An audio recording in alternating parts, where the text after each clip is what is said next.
Okay, replacing a Serpentine belt on a 2009 Ford Escape 3-liter V6. And my belt, for some reason, started shredding on the backside. So, don't know why. So on this model with the V6 2009, because it doesn't have a power steering pump, simple to take off. Just take out the wheel cover, the wheel. You get it from underneath. You can probably try it from the top. Then it's probably hard to get it back on the crankshaft. It's only the crankshaft.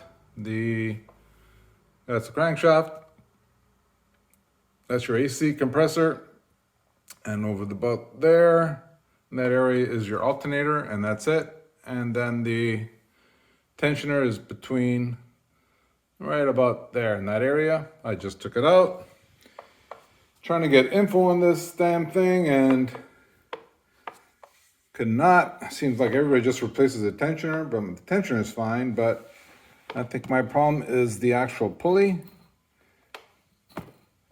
It's a little bit noisy and it has a slight, I don't know if you can see it, but anyways, there's a slight wobble and it's coated with rubber on it. So to replace it, didn't know if this was it. They call it the idler pulley, but it's not the idler pulley. It's exact same. Has fins here and then the backside, so this will fit here. So I'm just going to replace this, but nobody seems to replace it. That's a 13mm bolt.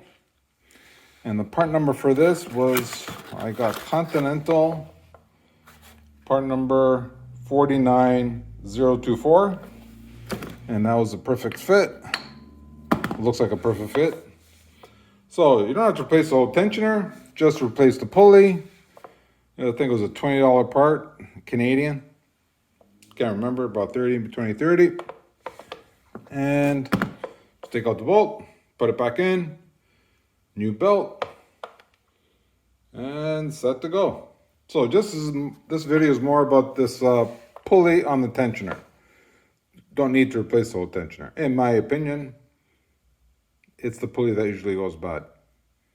Okay, take it easy.